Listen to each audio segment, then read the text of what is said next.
Good morning. My name is Trisha Sharma. I study in class 1 and my school's name is Raman Modern Public School. So today's topic is India's evolving role in UN peacekeeping. What is the context? India hosted the United Nations Troop Contributing Countries, abbreviated as UNTCCs. Chief Conclaves 2025 in New Delhi from October 14 to 16, 2025, making the first time the India's army led such a global forum.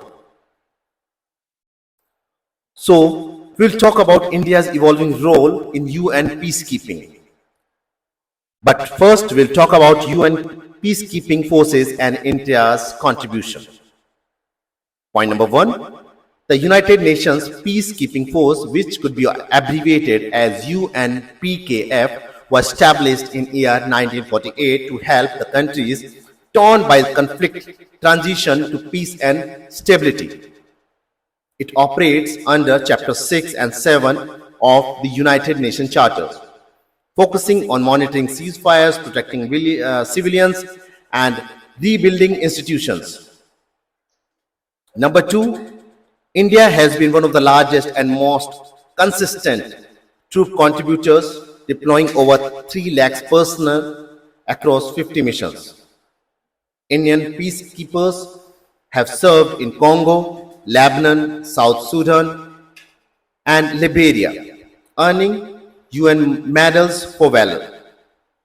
Point number 3, India also pioneered the first all-women police contingent in Liberia in 2007, which symbolized its commitment to gender inclusion and humanitarian service.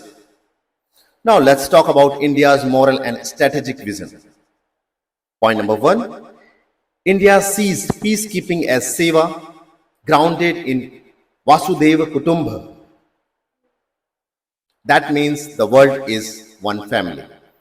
And ahimsa, which means non-violence. Point number 2, its policy of no national caveats ensure impartial action without prioritizing national interest. Point number 3, Defense Minister Rajnath Singh's 4Cs policy, which means consultation, cooperation, coordination, and capacity building. I repeat, consultation, cooperation, coordination, and capacity building, which represent India's model for collective, equitable peace operations. Point number 4, strategically, India advocates for democratization with the UN, ensuring troop contributing countries have a decisive way in mission planning. The vision merged moral legitimacy with operation realism, positioning India as a reformer, not just a responder. Now we'll move ahead to the role of technology in peacekeeping. India always promotes technology as a moral multiplier, using innovation to save lives, enhance transparency, and reduce casualties.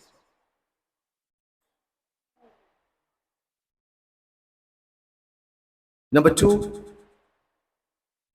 introduce the concept of UAS CUAS doctrine, layered drone system for reconnaissance, convoy safety, and casualty evacuation. It also advocates AI-enabled logistics, data analytics, and real-time surveillance for situational awareness.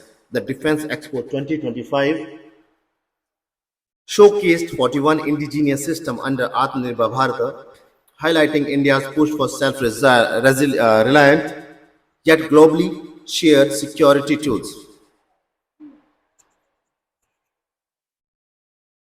It also proposed creation of Blue Sky Peacekeeping Commons, a shared platform for telemetry, data, drone feeds, and TCC interoperability standards. Now let's talk about the limitations of UN peacekeeping forces. Number 1, vogue mandates. Missions often suffered from ambiguous goals and political interference, which might reduce operational clarity. We have another limitation, which could be the resource constraint. Many missions face inadequate funding, outdated equipment, and personnel shortage. We have another limitation, which is erosion of neutrality. Increasing engagement in counterterrorism or political roles undermines traditional neutrality. We are also facing the problem on accountability gaps. Crime against peacekeepers and abuse allegations remain weakly prosecuted, eroding credibility. We are also facing evolving warfare. Hybrids, cyber and drone-based threats have outpaced the adaptation of traditional peacekeeping framework. So we should know what could be the way forward. It could be mandate realignment. We should ensure realistic, context-based goals that prioritize civilian protection and host nation consent. Another way ahead could be the technological modernization. We should integrate AI, UAS, and cyber resilience tools with strong ethical framework. Another way ahead could be the TCC empowerment. Involve true contributors like India in decision-making, training, and policy review processes. We can also move to the gender and regional inclusivity, expand the role of women peacekeepers and global Southern Partnership for legitimacy. Next could be the accountability mechanism. Establish transparent audit system, war crime accountability, and peacekeeper welfare reforms. So it's time to reach to the conclusion. India's approach to United Nations peacekeeping blends morality with modernity, viewing peace not as dominance but as duty. By promoting democratic reforms, technological ethics, and South-led leadership, India seeks to humanize global security as the world's conflict grow complex. India's blueprint shows that credibility, compassion, and capabilities are the true weapon of the peace.